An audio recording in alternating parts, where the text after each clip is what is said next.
opening statement, and we'll take questions for Coach. Thanks everybody for being here. Obviously excited, for another opportunity to compete, for our group to improve and get better. Going against another, program that I have familiarity with. I know Coach Golish. I know the toughness that he coaches with, and I know the detail that he emphasizes with his team. I have a lot of respect for Coach Orlando, and the defensive coordinator. He's very accomplished. He's very well respected in our profession, and so I know it'll be another tremendous challenge for us. And like I said, I have familiarity with the program and the pride that they have, and the coaches on their staff, and the quality of coaches that they are. So it'll be another great challenge for us, and looking for us to improve from week 1 to week 2. Fire away. Thanks, Coach. Go back right side, Jamie. Hey Coach, what have you seen from Ryan Williams to know a debut like that won't get to his head? Well, he certainly has received a lot of attention, throughout his recruitment, and even prior to him actually playing a game here. And so, the thing that I would say is he's been the same person, since the day we met him. He's always, he loves football, he loves to work, he's willing to be coached, and so, I think he's hungry to go continue to build off of what he did in the first game, and so I don't envision that being an issue. And he's a great kid, loves football, and loves to be coached, and so we're excited to try to help him get better, and I know Coach Shep's excited to coach him tomorrow. Stand right side of Matt. I can kind of guess your answer if I ask for an injury status update on Caden Proctor, but what do you think of Elijah stepping into that spot? I thought he did a nice job. I think we have confidence in the guys in that room, and you have to be ready when you're called upon. And Coach Cap does an awesome job, as you have to, as you cross-train. You train guys at multiple spots, left, right, inside, outside, because you want to make sure that you get your best 5 guys out there, no matter what the circumstances are. And so it's not the first time Pritch has played left tackle. Obviously he's had a lot of reps at that previously. He hasn't had as much, lately. But I thought he did a nice job. He showed toughness, and for him, unexpectedly to have to go in there, I thought he did a nice job. Jump to the left side in the front row to Katie. You just talked about improvising. Just what was it like for you on Saturday night when you've been preparing all season to be in the box and had to come down to the field at the last minute, just dealing with that situation? It was a first, for all of us. I've called games before on the field. I don't think that was. But normally when you're going to do that, you're preparing for it. You might mark up your call sheet a little bit different. But I think in those moments, you're just trying to provide calmness to the people around you. Let the players know that it's just fine. And you just adjust, you adapt. You prepare so much for all the different things that may come up in the game, but you also recognize there's going to be times where you have to adjust and adapt and be flexible. You don't necessarily think you're going to be going up and down in the box to the field, but it was just what was required at that time, and so you just do it, and we all have a job to do each and every day. You try to do the very best you can in that role, just like we asked the players, and so that was really all there was to it. It was really more so, was it going to get fixed, and so just stay put, or no, it's not, and come down. And so that was really more the conversation, is like, how long was it before the headset's going to be out, and could you just kind of wait it out in the box until we fixed it? But obviously we thought that they'd be down maybe longer than they were, and so just hit the elevator, go down a couple floors, and walk out of the stadium. I thought the fans were great. It was rocking. It was, so all good. Back on the right, Ryan.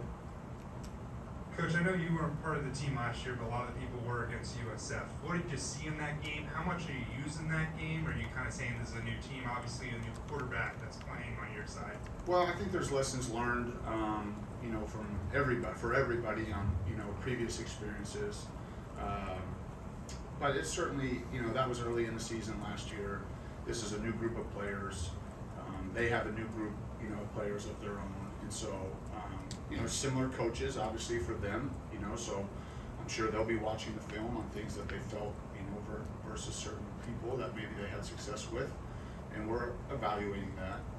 But there's a lot of film after that game as well for us to digest and try to, predict how we think that they're going to try to play us. And so I think you take it all into account, but you also know that every game is a new game. You know, every season's a new season, and so you know, what has happened in the past has no impact on what will happen Saturday. It'll be ultimately about the team that plays the best, and so that's what we're really focused on.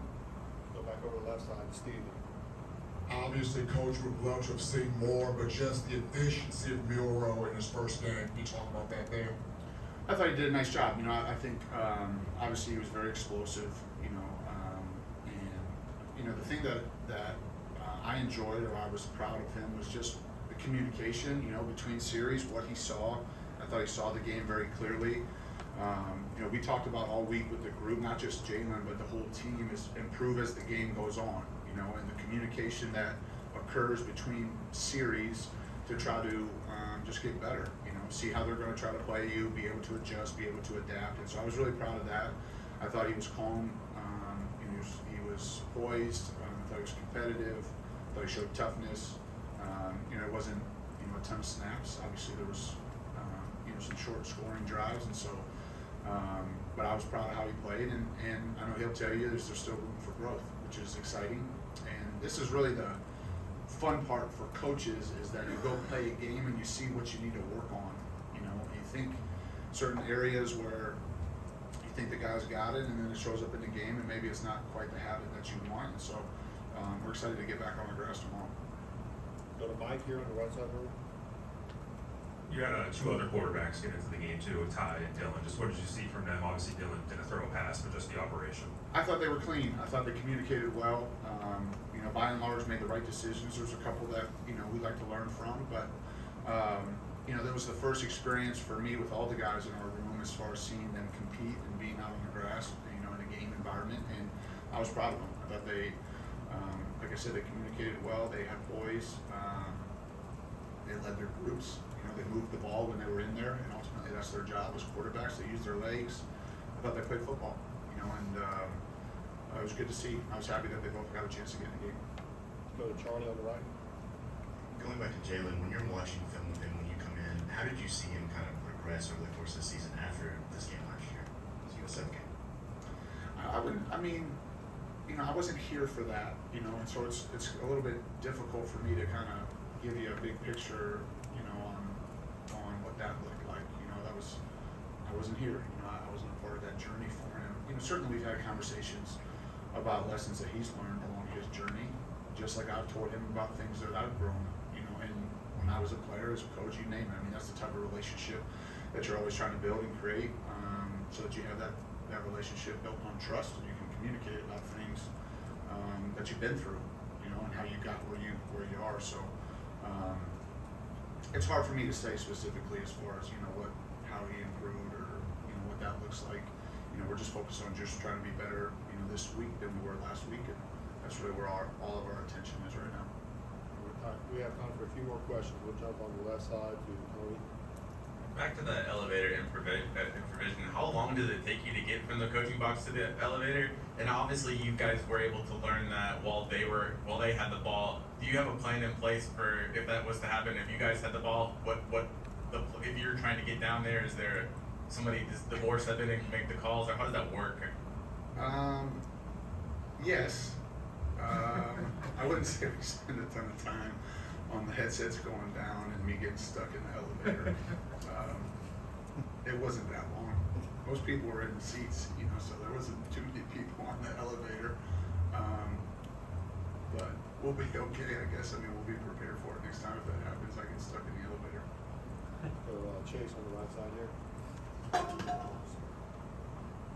Kind of piggybacking off an earlier question here about Jalen, but obviously it's pretty unusual for a starting quarterback to only throw 9 balls and you score 63 points. He was efficient for sure, but just from an evaluation standpoint, did you watch film and think, man, I wish I could sink my teeth into more than 9 throws here? No, we're just trying to win. That's really all we're focused on. And I think there was lots to learn from, even in the plays that he had. And that's true. We're mindful of that with not just Jalen, but all the guys as you're trying to get snaps in the game environment. And so we were mindful of that. Obviously we just had some short scoring drives. And so not just him, but a lot of the guys didn't have as many snaps as maybe you would anticipate in a game. So, no, thought he played great, and there's things to work on. You know, there's reads, footworks that he can clean up. He sees that, he acknowledges that, he's excited about the opportunity to work and continue to grow and get better. I'm excited for the chance to coach him. So, no, I would not disappointed in the fact that he only had 9 attempts and just kind of how the game played out. Finish up with Nick here on the right. Yeah, so when you were able to use the helmet comms, how was that experience, the first game action with that? I thought by and large it was clean. I think there was some communication that we could do better collectively, certainly starting with me and then through the staff and through the players. I think that's pretty typical of most first games where, you know, there's a moment here or there where maybe you didn't, you know, quite communicate as efficiently as you like or move as quickly as you would like. But by and large, I thought the guys did a nice job. I think we had one false start, you know, for an opener. We had a couple holding calls, but you know, we had to burn a timeout early in the first half, which was, you know, you'd like not to have to do that.